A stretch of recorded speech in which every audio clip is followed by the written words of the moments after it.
सुषमा जी, स्वागत है आपका। नमस्कार मैम। जी नमस्कार, आप कहाँ से बात कर रही हैं? मैम मैं हरियाणा अम्बाला से बात कर रही हूँ। जी मैम, आपका सवाल। हाँ जी मैम, सर को नमस्कार मेरा। सुषमा जी, स्वागत है हमारे प्रोग्राम में। हाँ जी सर परसों फोन किया था मैंने आपको बेटी के बारे में सर। हाँ जी, तो वो लाजवंती के बीज बताए थे सर आपने, वो दे रही हूँ मैं इसे, तो हल्का सा मतलब फर्क लगा है सर। मैंने फोन इसलिए किया है भी आप उसके लिए दुआ करो, आपकी दुआ बहुत लगती है।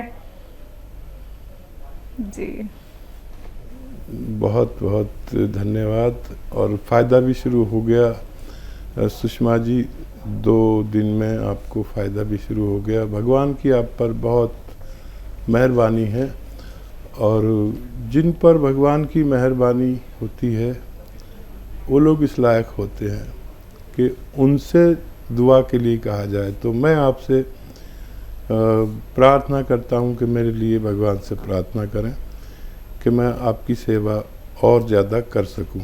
बहरहाल आपने मुझसे कहा है, तो देखिए मेरे प्रोग्राम में या मुझ में और दूसरे लोगों में यही फ़र्क है कि आप मुझसे दुआ के लिए कहें या ना कहें, मैं आप लोगों के लिए अपने यानी मशवरे के साथ दुआ भी खामोशी से करता हूँ और रोज़ करता हूँ कि ए भगवान, मेरे साथ जो व्यूअर्स जुड़े हुए हैं, अगर तुझे मेरी लाज रखनी है तो मेरे बताए हुए मशवरे में उनको फ़ायदा लिख दे, उनको हुक्म दे दे उन दवाओं को, उन मशवरों को, कि उन मरीज़ों को फ़ायदा दे दे। शायद इसी का असर हो, और मैं विशेष दुआ भी करूँगा कि आपके बच्चे को फ़ायदा हो जाए। जी, दिल्ली से हैं लाजवंती जी, स्वागत है आपका। हेलो लाजवंती जी, आपको मेरी आवाज़ मिल पा रही है? हाँ जी नमस्कार। जी नमस्कार मैम। हाँ नमस्कार गुरुजी। आपका तो नाम लाजवंती जी दवाओं वाला नाम है, पहले भी शायद बात हुई है आपसे। हाँ जी, मेरी 2 बार बात हो चुकी है आपसे। कोई प्रोग्राम ऐसा नहीं कि मैं आपका नाम ना लेता हूँ। हाँ, पहले मेरा नाम आपने गलत किया था, लता नाम लिया था जी। हाँ, तो और बहुत बहुत नमस्कार आपको, आपके चरणों में कोटि कोटि नमन मेरा। स्वागत आपका बहुत। हाँ, मैं पूछना चाह रही थी, मेरे 3 सवाल हैं आपसे। एक तो जो गोंद मोरिंगा है, तो ये सफेद वाला जो आप देते हैं, तो हमने जो पेड़ से निकाला है वो तो थोड़ा ब्राउन कलर का होता है, और जो काला गोंद ये कौन से पेड़ का होता है? ठीक है। और एक मेरे दामाद के दोस्त हैं, उनकी उम्र हो गई कोई 55-56 साल, उनके पैर में गैंग्रीन हो गया है, उनके पैर का काटने की नौबत आ गई, तो उनके लिए कोई इलाज हो तो बताइए आप प्लीज। ठीक है। अच्छा देखिए, जो गोंद मोरिंगा है, ये जब फर्टिलाइज़र में पैदा होता है तो ऐसा होता है जैसा आपको मिलता है पेड़ से, और वो प्रोसेस नहीं हुआ होता, तो उसको लोग इस्तेमाल करते हैं। ये जो गोंद मोरिंगा है, इसको जब हम 3 साल तक किसी खेत में फर्टिलाइज़र नहीं डालते, और गोबर की खाद और ऑर्गेनिक खाद जो डालते हैं, जिसे ऑर्गेनिक कहते हैं, तो वो ऐसा होता है जैसा मैं बताता हूँ। और जो आप बता रही है वो फर्टिलाइज़र वाला है, जो प्रोसेस भी नहीं हुआ होता। हम जो देते हैं वो एक प्रोसेस वाला होता है, और उसी को असली माना जाता है, असली इसको भी माना जाता है, लेकिन ये किसी काम का नहीं है सिवाय इसके कि आपको विटामिन सी वगैरह दे दे। और दूसरा सवाल आपका कि गोंद स्याह कौन से पेड़ से आता है, ये आबनूस का पेड़ होता है। इस पेड़ से कभी किस ज़माने में जब मेटल नहीं था, मेटल की बांसुरी वगैरह, मेटल का प्रयोग शुरू नहीं हुआ था, उस ज़माने में इसकी लकड़ी से बांसुरी बनती थी। ये बिल्कुल काला होता है काली बांसुरी होती थी, और अब मेटल वगैरह चल पड़े हैं, लेकिन अभी भी किसी किसी के पास वो बांसुरी मौजूद रहती है। एक बिल्कुल काले रंग का पेड़ जिससे काला गोंद निकलता है, उसे ही गोंदसिया कहते हैं। और एक कोशिश कर सकते हैं, वादा कुछ नहीं, उनको डॉक्टरों की दवाओं के साथ आप अलसी को हल्का सा भून लें और 1 चम्मच अलसी खिलाएं मरीज़ को, और 1 चुटकी नमक ज़ैतून, 1 चुटकी खाने का सोडा 2 गिलास पानी में मिलाकर 1 चम्मच अलसी दें। 1 टाइम दिन में या 2 टाइम लगातार दें। कुछ फ़ायदा हो तो हमसे आप बात करते रहें, वरना आप डॉक्टरों की बात मान सकते हैं। जी, जम्मू से है अनीता जी, स्वागत है आपका। हेलो मैडम, नमस्कार। जी नमस्कार सर। मैडम हम हकीम सुलेमान जी का प्रोग्राम देखते हैं, हम नंबर की को मैं मिला रहा था, मिल नहीं रहा था। आपके सामने हाजिर हूँ, बताइए क्या सवाल है। सर हमने मंगवाना था नमक जैतून जैतून का सिरका, गोंद मोरिंगा, गोंदसिया।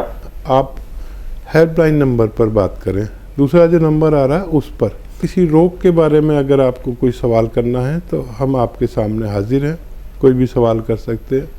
ऑर्डर के लिए हेल्पलाइन नंबर लीजिए, उन पर बात करें, आपकी मदद की जाएगी। जी, अगले कॉलर हैं हमारे साथ, स्वागत है आपका। हेलो जी, अस्सलाम वालेकुम। वालेकुम सलाम, आपका नाम क्या है? जी मेरा नाम अफरोज। जी, आपका सवाल? जी मेरा सवाल बहुत तसल्ली के साथ हकीम जी और आप भी बहुत इत्मीनान के साथ सुनियो, मुझे बहुत परेशानी हो रही। बताइए। बीच में काटना मत, मुझे दिक्कत क्या हो रही कि मेरा गैस बनो बहुत ज्यादा। और मैंने अंडोस्कोपी भी करा ली और अल्ट्रासाउंड भी मेरे कई हो लिए। अल्ट्रासाउंड में बस लीवर पर चल दिया वो, और कोई बात नहीं आती। तो जी अब गैस जो बनो ना, वो ना तो बाहर हो ना तो लगे हो, बस ऊपर तसलियों में चढ़ा रहो गैस वो। अच्छा, भूख नहीं लगती बिल्कुल भी। और क्या नाम, यह दिक्कत मेरे पेट में हो, बस जो गैस बनो ना पास हो, दवा कुछ हो, और पेशाब भी बहुत कम हो मुझे। ठीक है, ठीक है जी। और कोई तो सवाल नहीं? जी और सवाल बस ये पेट का ही सवाल हो, और कोई सवाल नहीं है। ठीक है। आप कह रही थी ना काटियो मत, हम लोग नहीं काट सकते फ़ोन, ये काटने वाला दूसरा डिपार्टमेंट है। हमारे पास तो आ गया तो हमें हुक्म होता है कि अच्छे से बात करें, नहीं तो हमें निकाल दें प्रोग्राम से। तो काटने वाला कोई और है। अच्छा देखिए, ये बहुत अच्छा किया अफरोज़ आपने कि अल्ट्रासाउंड करा लिया, ताकि हमें भी इत्मीनान हो गया कि ज़ाहिरी तौर पर कुछ भी नहीं है। अच्छा देखिए, वर्म हो जाता है पेट में, एसिडिटी, वर्म, कब्ज़, लीवर पे सूजन, ऐसे रोग होने से हम इस तरह की बीमारियों में ग्रस्त हो जाते हैं। एक बड़ा अच्छा नुस्खा है, आप तो गृहिणी हैं और 6 चीज़ें आपके किचन में मौजूद हैं। वो 6 चीज़ें कौन सी है, लिख लो जी। अगर पेन वैन लेके बैठे हो तो लिख सकते हो। और ये सौंफ, सौंठ, ज़ीरा, सौंफ, सौंठ, ज़ीरा, अजवाइन, धनिया, मेथी, 6 चीज़ें आपके किचन में। याद रखो, सौंफ, सौंठ, ज़ीरा, अजवाइन, धनिया, मेथी, 6 चीज़ें 2 बार मैंने बोल दी, और एक बार बोल देता हूँ। आपकी भाषा से मुझे लग रहा है कि आप पता नहीं लिख पाओगे या नहीं। सौंफ, सौंठ, ज़ीरा, अजवाइन, धनिया, मेथी 100 ग्राम ख़रीद कर पाउडर बना लो, और जी पाउडर बना के एक डब्बे में करके रखो। एक आता है नमक ज़ैतून। नमक ज़ैतून याद रखो जी कि एक नमक विशेष है जो स्वाद में नमकीन ही नहीं होता। ये अलग से 100 ग्राम ख़रीद लो। 1 चुटकी नमक ज़ैतून 2 गिलास पानी में डालो। 2 गिलास पानी में, एक में नहीं, मिक्स हो जाता है आसानी से, नमकीन भी नहीं होता, ये हल्का सा कड़वा या खारा सा होता है। ये जो 6 चीज़ों का पाउडर बनाया है, ये 1 चम्मच खा लो, और ये 2 गिलास पानी पी लो। दिन में 1 दफ़ा या 2 दफ़ा बस काफ़ी है। आप ये रोज़ाना 1 बार ज़रूर लो, ज़्यादा से ज़्यादा 2 बार, आपको फ़ायदा होना मुमकिन है। बिल्कुल। हकीम साहब, सवाल यहाँ पे मैं ज़रूर करना चाहूँगी। इन्होंने कहा कि इनको गैस पास नहीं होती है। जिन लोगों को इस तरीके की प्रॉब्लम होती है, तो क्या ये भी एक संकेत है कि आपको कोई बहुत बड़ा रोग होने वाला है अगर हमारी गैस पास नहीं होती है? और देखिए, एक सिस्टम के तहत जो भी काम नहीं होता उसमें कोई भी ख़तरा हो सकता है। ये गैस इतनी पावर होती है कि ये कहीं भी परेशान कर सकती है। इसको लेने से सबसे पहले तो आपको गैस ही पास होने लगती है। आधा एक घंटे में आपको अच्छे से गैस पास होगी। जो लैट्रिन है वो आगे सरकना शुरू हो जाती है, और वर्म हो तो वो दूर होने लगता है, कहीं भी स्वेलिंग हो जाती है ना वर्म, और लीवर को मजबूर करते हैं ये कि ठीक से काम कर, और मैदे को हज़म का हुक्म देते हैं ये नुस्खा, और आंतों में बल देते हैं कि वो जल्दी से गैस पास करके इसको सही वक्त पर लैट्रिन हो जानी चाहिए। ये इन्फेक्शन भी दूर करता है, वर्म भी दूर करता है, लीवर को भी ख्याल रखता है, स्किन का भी ख्याल रखता है, सेहत का भी ख्याल रखता है। आप इसे इस्तेमाल करें, आप इसे फ़ायदा उठा सकते हैं। जी। बीना वर्मा जी जुड़ गई हैं हमारे साथ, स्वागत है आपका। नमस्ते मैम। जी नमस्कार, मैम मेरे 2 सवाल हैं। पूछिए। मैम मैंने गोंसिया लिया था और उसको 1 महीना हो गया लगभग खाते हुए।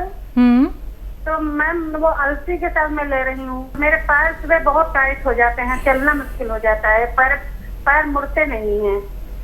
और दूसरा सवाल, मेरे लड़की के थायराइड है और उसके बॉडी में स्ट्रेच मार्क्स पड़ रहे हैं। स्ट्रेच मार्क्स तो बॉडी उसका कोई इलाज है? ठीक है मैम। जी हकीम साहब। अच्छा, ये बताइए, ये जो पैर टाइट हो जाते हैं पहले भी होते थे या अभी हो रहे हैं आपके? आप हैं लाइन पे क्या? मैम आप बात कीजिए बीना जी।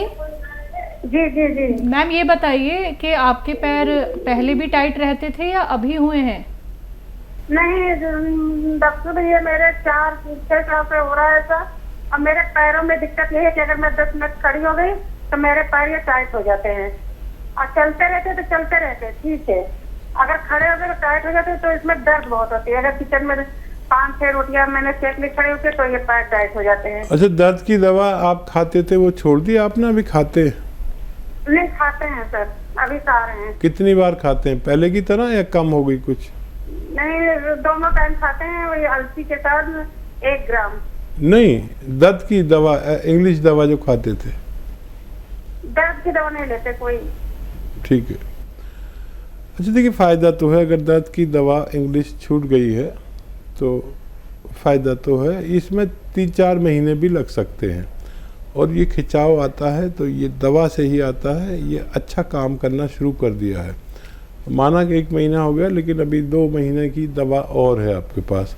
वज़न ना उठाएं, मेहनत ना करें, वेस्टर्न टॉयलेट कुर्सी वाला शौचालय इस्तेमाल करें, और आप ये इस्तेमाल करते हुए आप लगातार भगवान से मदद मांगें। वज़न बिल्कुल ना उठाएं, झाड़ू पोछा भी ना करें, वेस्टर्न टॉयलेट कुर्सी वाला शौचालय इस्तेमाल करें। अभी बहुत गुंजाइश है आपके अच्छा होने में, और वज़न ज़्यादा है तो उसको भी कम कर लें।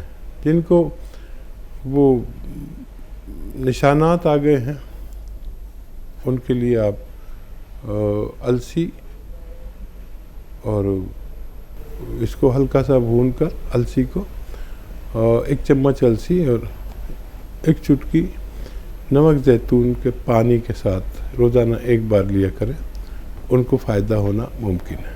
थायराइड हकीम साहब?